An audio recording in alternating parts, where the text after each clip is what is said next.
हमारा रब की बारगाह में मकबूल बनाया। जब रब ने वो मकाम गौस आजम को दे दिया, गौस आजम ने जब कहते थे कुन फयकुन तो वो हो जाती। मुर्दों को जिंदा करके कहते थे कुन बिइज़्निल्लाह, उठ जाओ अल्लाह के हुक्म से, तो कसम खुदा की मुझ पे उठ जाए।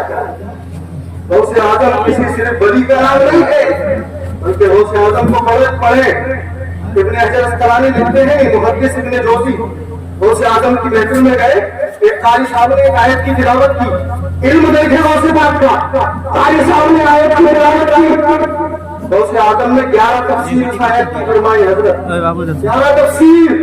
इब्न जोशी से पूछा कि ये तफसीर तुम्हारे इल्म में है? कहा हाँ मैं जानता हूँ। इस तफसीर को जितनी तफसीर गौसे आजम ने की है आयत की, सारी तफसीरों को मैं जानता हूँ। गौसे आजम ने फिर उन 11 के अलावा उस आयत की 40 तफसीर और थी, 40 तफसीर। इब्न जोशी से पूछा क्या तुम ये जानते हो? तो इब्न जोशी कहने लगे पहली वाली 11 तो जानता था, लेकिन कसम हो जाती ये जो 40 तफसीरें आयत की हजरत ने फरमाई है, मैंने नहीं पढ़ा है, मैं किसी अपने उस्ताद से सुना। अल्लाह जाने, अल्लाह के रसूल जाने गौसे आजम को इल्म कहाँ से? इल्म का तो ये आलम है। और करामतों का लोग इनकार करते हैं, सुने करामत किसे कहते हैं?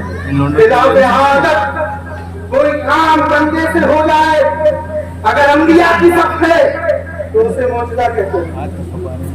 अंबिया की सफ में अगर किसी से कोई काम खिलाफ आदत जिसको अकुल तस्लीम न करे तो उसे क्या कहते हैं? मौजूदा। जैसे चांद के 2 टुकड़े करते हैं, अकुल तस्लीम नहीं करती लेकिन खिलाफ आदत है, हुजूर ने किया, ये मौजूदा है। डूबा हुआ सूरज पलटाना अकल को तस्लीम नहीं करती, अल्लाह के अलावा कोई सूरज को नहीं पलटा सकता, लेकिन खिलाफ आदत है, नबी ने किया इसे मौजूदा। और वही काम खिलाफ आदत अगर किसी वली से हो जाए, जैसे मुर्दों को जिंदा करना या मरे हुए जिंदे को मार देना, ये सिर्फ रब का काम है, इसके अलावा कोई नहीं कर सकता। लेकिन रब ने जिन्हें खबर दी है हुजूर गौसे आजम को, अगर वीडियो बन रही है ना, रिकॉर्डिंग लिखा आ रहा है, तो इसमें शिर पर कुफर का फतवा नहीं लगेगा, बल्कि ये खिलाफ आदत है। और इसी को करामत कहते हैं, इसी को करामत कहते हैं। अब आपने समझ लिया अल्लाह का फरमान है कि जो मेरी फरमाबरदारी करेगा, मेरी बात करेगा, बहुत ही महंगा ऐसा हो जाएगा। कौन से कोई किसी भी चीज को कहेगा हो जा, तो वो हो जाएगा। अब इनकार करो गौसे आजम से। कुछ लोग कहते हैं गौसे आजम नहीं कहना चाहिए। मैंने कहा क्यों? कहा उसका माना क्या है? मैंने कहा सबसे बड़ा, मैंने कहा फरियाद नफ्स। कहा आदम का माना क्या है? मैंने कहा सबसे बड़ा फरियाद नफ्स। कहने लगा मौलवी तो मुशरिक हो गए। मैंने कहा है? कहा सबसे बड़ा फरियाद रस तो अल्लाह है, सबसे बड़ा फरियाद रस तो अल्लाह है, और तुम एक बंदे को वली को फरियाद रस कह रहे हो, गौसे आजम कह रहे हो, ये तो शिर्क है। मैंने कहा कहाँ लिखा? तो कहने लगा अशरफ अली थानवी ने लिखा, कासिम नानोदवी ने लिखा, रशीद अहमद गंगोही ने लिखा, इस्माइल देहलवी ने लिखा। मैंने कहा तुम इन चारों की किताब उठा के ला और मैं दिखाऊंगा कि इन चारों ने सैयदना जीलानी रज़ियल्लाहु ताला अन्हु इन चारों ने खुद गौसे आजम लिखा, खुद इन्होंने लिखा है। और उसकी तौजीह ये फरमाई उलमा ने, उलमाए देवबंद ने ये कहा, किसी सवाल आ गया सिरात मुस्तकीम में भी है, किसी ने सवाल कर दिया कि ये गौसे आजम कहना तो शिर्क है, हम हुजूर अब्दुल कादिर जीलानी को गौसे आजम कह सकते हैं या नहीं? तो इन्हीं उलमाए देवबंद ने लिखा अपनी किताबों में, मेरे पास रखी है, हवाला मौजूद दिखा दूंगा। इन्होंने लिखा अगर गौसे आजम कहना शिर्क है तो फतवा सिर्फ हम पे नहीं लगेगा, फतवा उन पे नहीं लगेगा जिन्होंने अबू बकर को सिद्दीक़ अकबर कहा, जिन्होंने फारूक आजम को, जिन्होंने हज़रत उमर को फारूक आजम कहा, जिन्होंने उस्मान अली को सखावत का बादशाह कहा, जिन्होंने मौला अली को शुजाअत और बहादुरी का शहीद فتوے ان پہ بھی لگیں گے. آپ یہ بتائیں لفظ کا ایک ہوتا ہے لغوی معنی, ایک ہوتا ہے اصطلاحی معنی.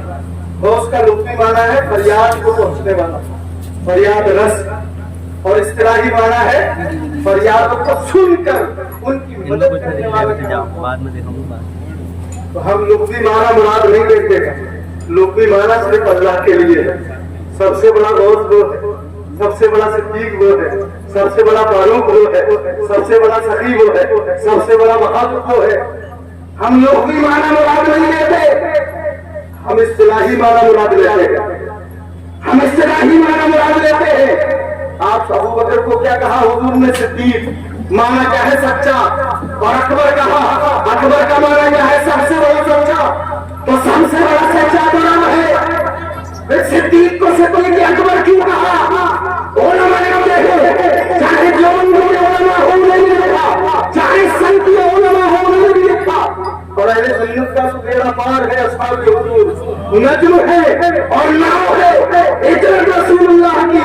اہل سنت نے لکھا ابو بکر صدیق کہنا جائز ہے, عمر فاروق کہنا جائز ہے, عثمان غنی کہنا جائز ہے, مولا کائنات کو بہادر شجاع کا شہید چاہ کہنا جائز ہے.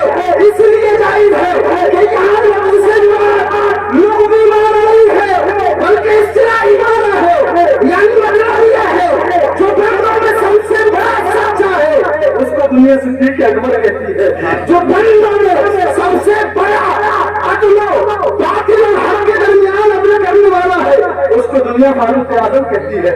بندوں میں جو سب سے بڑا صدی ہے اس کو لوگ علماء اہل سنت عثمان غنی کے نام سے یاد کرتے ہیں. دنیا میں کوئی اگر بہادر اور شجاعت کا بادشاہ ہے تو اس کو مولا علی حیدر کرار کے نام سے جانتے ہیں. اور دنیا میں اگر کوئی سب سے بڑا فریاد رس ہے بندوں کی نسبت کرتے ہوئے تو اس واحد شخصیت کا نام غوث اعظم جیلانی. بے شک سبحان اللہ. غوث اعظم جیلانی اللہ نے فرمایا ائمۃ یدعون ائمۃ یهدون بامر اللہ, یہ ائمہ ہے یہ لوگوں تک اللہ کے احکام پہنچاتے ہیں. تو ہم کو ضروری ہے ان کا احکام ماننا. ایک بات یہ سن لیں, غوث اعظم نے, آپ نے یہ سنا ہوگا نا, غوث اعظم نے مردوں کو زندہ کیا, سنا ہے نا, حضرت نے بھی بتایا.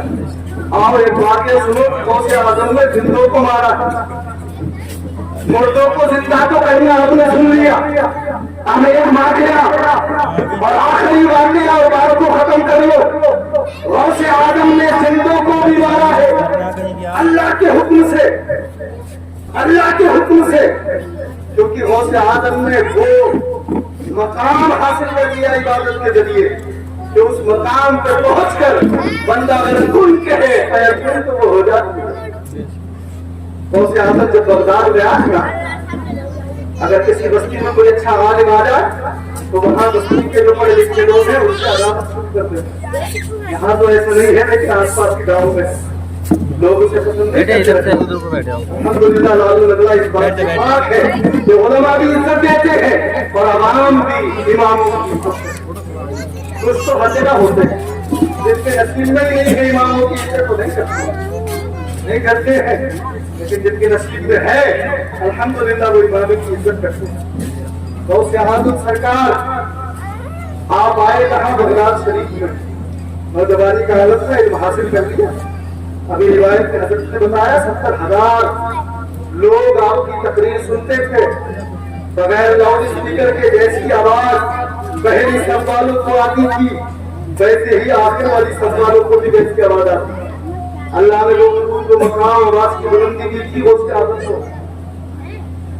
جب غوث اعظم کے چرچے ہونے لگے کہ ولایت کا تاجدار آیا ہے, شہنشاہ بغداد آیا ہے, غوث اعظم اصغری آیا ہے, عبد القادر اس کو دنیا قطب الاقدار کہہ رہی ہے, غوث الارواس کہہ رہی ہے. یہ اتنا بڑا ولی ہو گیا اور آتے ہی اس نے یہ چیلنج بھی کر دیا قدم ہی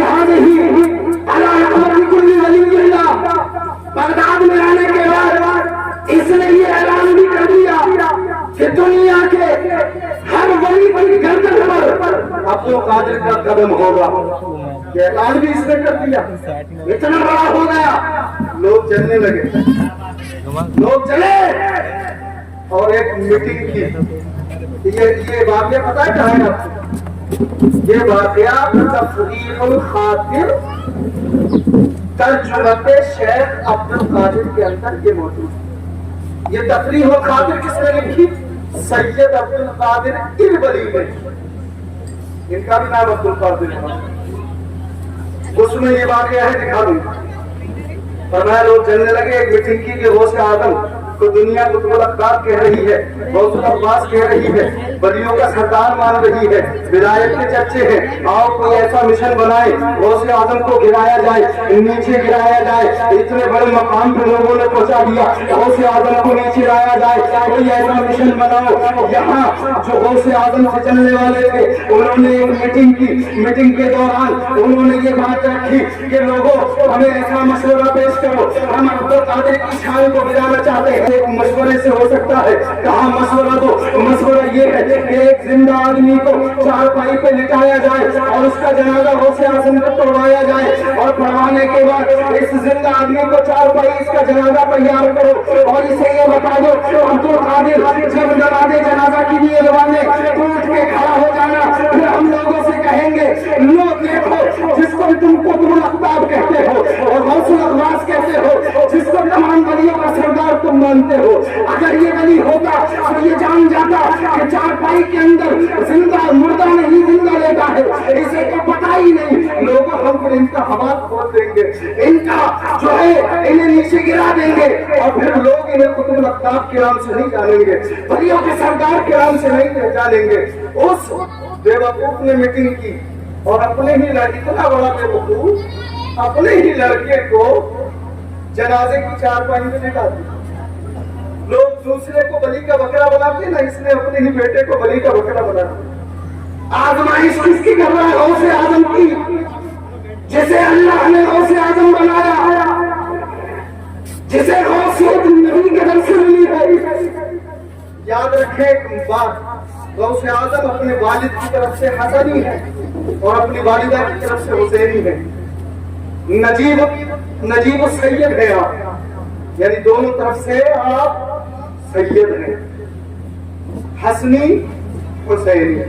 हजरत आपकी वालिदा जो है उम्मुल खैर फातिमा बिन्ती अबू अब्दुल्ला सोमाली, ये इमाम हुसैन से इनका सिलसिला मिलता है, और अबू सालेह का सिलसिला जो है इमाम हसन से मिलता है।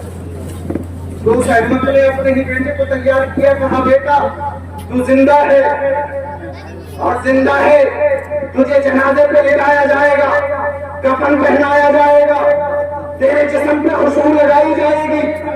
बस तू इतना करना, जब हम इसे जामा मस्जिद के दरवाजे पर तेरे जनाजे को रखे और अब्दुल कादिर अल्लाह अकबर की सदा बुलंद करे, ऐ मेरे बेटे तू चारपाई से उठ कर खड़े हो जाना, फिर हम अब्दुल कादिर के मर्तबे को नीचे गिरा देंगे, माज़अल्लाह उन्हें ज़मीन और रुसवा कर देंगे और लोगों से कहेंगे ये देखो जिसको तुम वली मानते हो। अगर ये वली होता तो इसे मालूम पड़ जाता कि जनाजे में जिंदा नहीं मुर्दा नहीं बल्कि जिंदा लेटा है। लिहाजा जब तू खड़ा होगा तो हम लोगों को ये जवाब दे सकते हैं, ऐ लोगों ये अब्दुल कादिर गौसे आजम नहीं है, ये कुतुबुल अख्ताब नहीं है, ये गौसुल अब्बास नहीं है। अगर होता तो इससे पहचान पड़ जाती कि जनाजा जिंदा को रखा गया है या जनाजा मोटे। ये इन्होंने मिशन बनाया गौसे आजम को रुस्वा करने का, लेकिन जिसको अल्लाह रखे उसे कौन चखे। जिसको अल्लाह ने उस चीज का मालिक बना दिया, उस चीज का पावर दे दिया, जो कहे कुन वह कुन तो वो हो जाती है। गौसे आजम की बारगाह में वही बाप आया, कहने लगा हुजूर मेरे बेटे का इंतकाल हो गया है, नमाज आपने पढ़ानी है। हुजूर अगर आप नमाज पढ़ाएंगे तो मेरा बेटा सीधा जन्नत में जाएगा। मतलब एक तरफ साजिश और दूसरी तरफ यकीन कि अगर आपने नमाज जनाजा पढ़ाई तो बेटे की मग़फ़िरत होकर जन्नत मिलेगी। अरे जब तेरा ये अकीदा था जन्नत में जाएगा तो मिशन क्यों बनाया? तो पता चला वो जो ज़बान से कह रहा था अंदर कुछ और था। आज देखो سب کی زبانوں پر باتیں تو یہ بھی کرتے ہیں، اللہ رسول کی گن تو یہ بھی گاتے ہیں، چاہے وہ دیوبندی فرقے سے ہو، چاہے وہابی فرقے سے ہو، چاہے قادیانی ہو، رافضی ہو، خارجی ہو، ناصبی ہو، شیعہ ہو، جتنے باطل فرقے ہیں، ایک ہی ہے قرآن اور حدیث بھی وہی ہے جو سرکار کا ارشاد ہے، لیکن حق پر نہیں۔ تو ہر کسی کی زبان پہ بھروسہ بھی مت کرنا، پہلے اس کا دل دیکھ لینا، اگر دل کا سچا ہے تو یقیناً زبان کا بھی سچا ہے، اور اگر دل میں گند ہے تو زبان سے وہ نعرے لگائے، اللہ اللہ کرے اور حضور کی شان پڑھے، اگر دل کا گندا ہے مومن نہیں ہو سکتا، دعوے کے ساتھ مومن نہیں ہے۔ غوث اعظم کی بارگاہ میں آئے، حضور میرے بیٹے کا جنازہ پڑھا، غوث اعظم نے کہا ٹھیک ہے، ظہر کی نماز کے بعد آپ جنازہ جاؤ مسجد گراؤنڈ میں لے آنا۔ ظہر کی نماز کے بعد جنازہ لایا گیا اور لانے کے بعد غوث اعظم نماز سے فارغ ہوئے، اعلان ہو گیا کہ نماز جنازہ ہونی ہے، سارے حضرات جنازے میں شرکت کریں اور دفن کے بعد اپنے اپنے گھر رخ کریں۔ غوث اعظم صفے بن گئی، غوث اعظم مسجد میں سے نکل کے آئے جنازے کے پاس، جب نظر پڑی جنازے پہ تو غوث اعظم نے پہلے جنازے کو دیکھا، بعد میں ان لوگوں کو دیکھا جو یہ مشن کر کے آئے تھے۔ غوث اعظم نے کہا اسی باپ سے جس کا بیٹا لیٹا ہوا ہے، اس باپ سے کہا اے فلاسوم تو یہ بتا جنازہ زندے کا پڑھانا ہے کہ مردے کا؟ تو بتا جنازہ کس کا پڑھانا ہے؟ غوث اعظم نے سب سے پیر تک دیکھا اور سوچا کہ یہ تو زندہ ہے اور ان لوگوں نے نماز جنازہ پڑھوائی ہے۔ غوث اعظم سمجھ گئے کہ مجھے رسوا کرنے کا وقت ہے، یہ لوگ میرے رسوائی کی سازشیں رچا کے آئے تھے۔ غوث اعظم نے باپ سے کہا ہے باپ تو کہہ دے جنازہ کس کا پڑھانا ہے؟ باپ نے کہا حضور جنازہ تو مردے کا ہوتا ہے، حضور جنازہ تو مردے کا ہوتا ہے اور مردے کا پڑھائیے۔ غوث اعظم نے دوسری مرتبہ پوچھا زندے کا پڑھاؤں یا مردے کا؟ کہا حضور مردے کا۔ تیسری مرتبہ پوچھا جنازہ زندے کا پڑھاؤں یا مردے کا؟ کہا حضور مردے کا۔ آپ نے صف بنائی اور صف بنانے کے بعد مسلے پہ کھڑے ہوئے اور مسلے پہ کھڑے ہونے کے بعد آپ نے ہاتھ اٹھایا اور کہا اللہ اکبر۔ ہاتھ نہیں بڑھا، ہاتھ نہیں بڑھانے جلال میں فرمایا تھا اللہ اکبر۔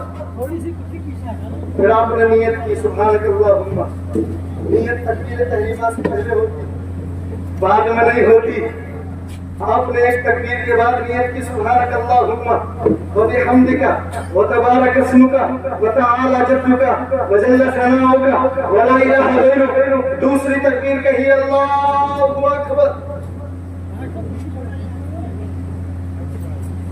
اللہ اکبر کہنے کے بعد دوسری تکبیر میں ثنا پڑھی جاتی ہے، پہلی تکبیر میں نیت ہوتی ہے، نیت کے بعد ثنا۔ تو آپ نے پہلی تکبیر کے بعد نیت کی، تکبیر پڑھی، پھر آپ نے ثنا پڑھی تو میں نے ابھی پڑھی، اس کے بعد آپ نے تیسری تکبیر کہی۔ پہلی تکبیر نیت کی اور دوسری تکبیر ثنا کی، اب تیسری تکبیر ہو رہی ہے درود ابراہیم۔ اللہم صل علیہ اللہم صل علی محمد وعلی آل محمد کما صلیت علی ابراہیم وعلی آل ابراہیم انک حمید مجید۔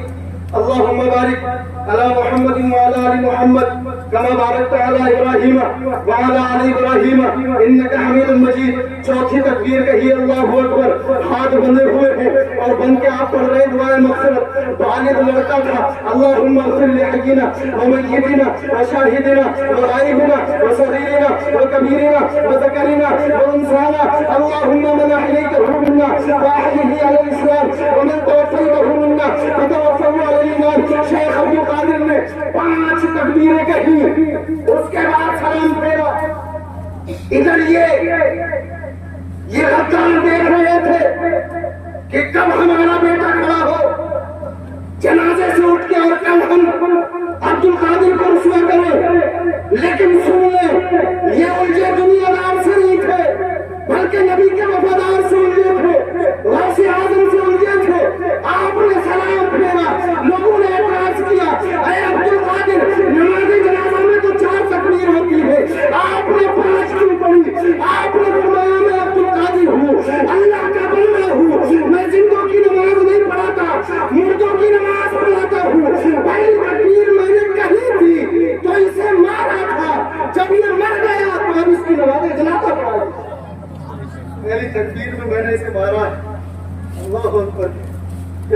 बाकी तकदीरें नवाज़ जनता के लिए, ये है गौसे आज़म। किसने बनाया? अल्लाह ने। जिसको अल्लाह रखे उसे कौन चखे? जब अल्लाह ने बना दिया तो हमारा काम नहीं कि गौसे आज़म फरियाद रस नहीं है, गौसे आज़म मददगार नहीं, ये हमारा काम नहीं है। अल्लाह ने बनाया है मददगार, तो हम पे वाजिब है कि हम भी गौसे आज़म को मददगार माने और 11वीं शरीफ बनाए। ये बरकतों वाली महफिल होती है। 11वीं शरीफ जिस घर में हो जाए उस घर में आफतों का खात्मा हो जाता है। अल्लाह ताला हमें अमल की तौफीक अता फरमाए। अस्तगफिरुल्लाह रब्बी मिन कुल्ली ज़ंबिन व अतूबु इलैह।